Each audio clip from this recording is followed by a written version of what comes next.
نعم السلام عليكم ورحمة الله وبركاته بسم الله والحمد لله والصلاة والسلام على رسول الله صلى الله عليه وسلم banange Allah wekitiibwa tumwebaze atutte okuva gye twatandikira tuli mu parts nyingi nnyo tusaba Allah wekitiibwa atuwe okubiga ebigambo bino Allahumma amin. Nabadde nsoma enamba yange ate nenkona ku simu nenkona ku ki netagwayo ng'omanyi ttaaki akati njagala kugiwandiika abamu gimbuuza naye ngeri ne kubayo 078 416 54 80 ne 0703 57 4535. Enamba ezo zopresentingirako wakawo ng'oba osomye oba okutuyambako mu mugendo guno gwe tulimu.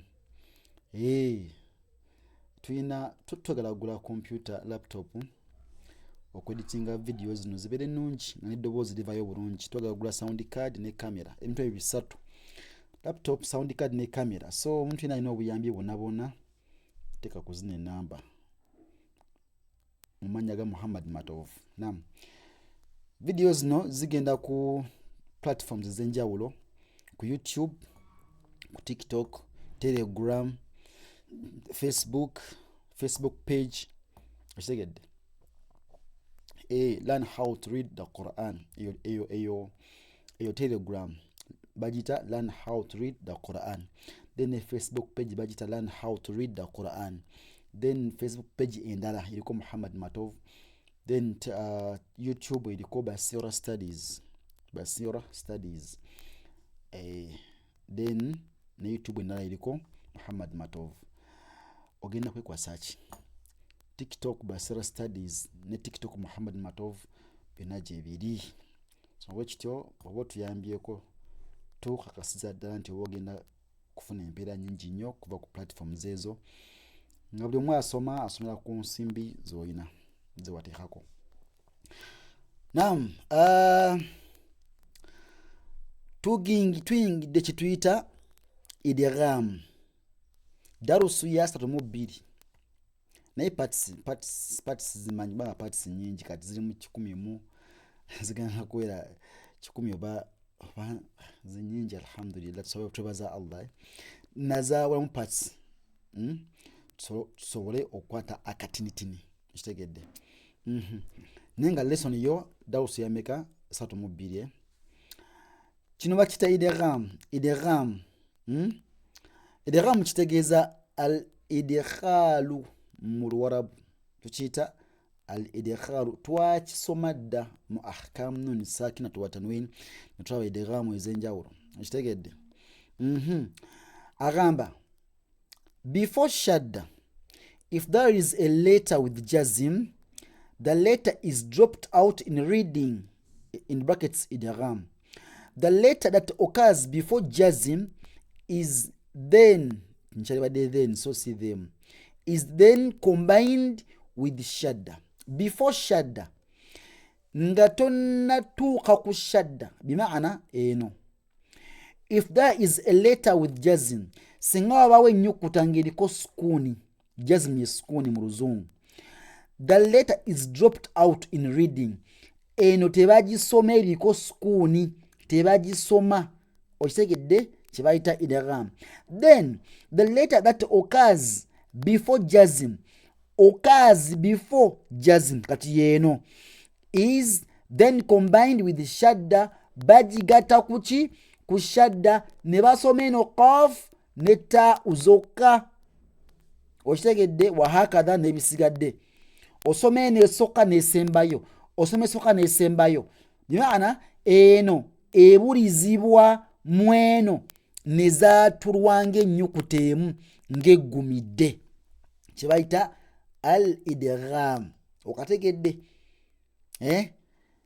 Idkhalu okuyingiza oba okubuliza ennyukuta eya sukuuni mu nnyukuta eriko empeerezi.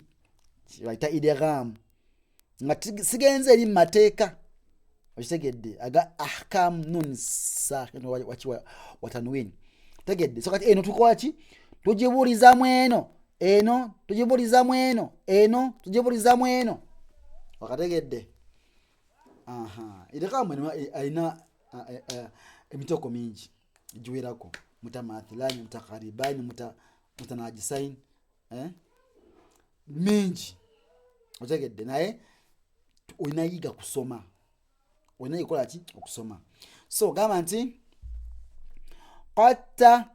qatta eno example naye totuna ku bya wansi onayiga bya waggulu this is just an example engeri gyokola gyokisomamu noyina okukisoma ngaokitegedde bulungi okitegedde nogamba nti qatta so si qadetta no ogamba qatta wattu idwa kulla okitegedde milla alla sawwa so si sawwa nedda eno ebyebulyamu eno nogamba nti sawwa awwa ladda so si latidda naye gamba nti ladda lukka so si luquka nedda lukka halla wawwa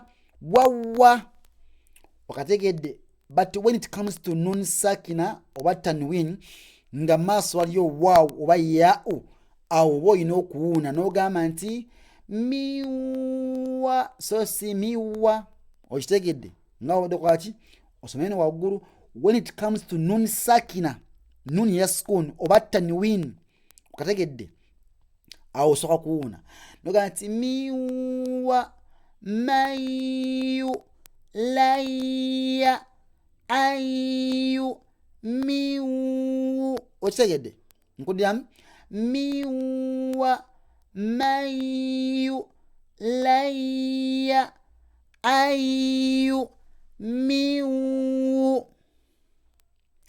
ofunye enjawulo wakati wa zino ne zino ofunye enjawulo when it comes to nun sakina bwejja tuwuuna ku waw ne ku ya ne ku nuni ne ku mim example ya nuni yino wano terezemu katono nnyo wano mugirabe ogiraba amma manna imma mimmu kummi kamma tebasoma ba'u ebyebulyamu eno okategedde amma manna imma mimmu kummi kamma botyo barakallahu fikum jazakumullahu khairan fi dunya wal akhirah.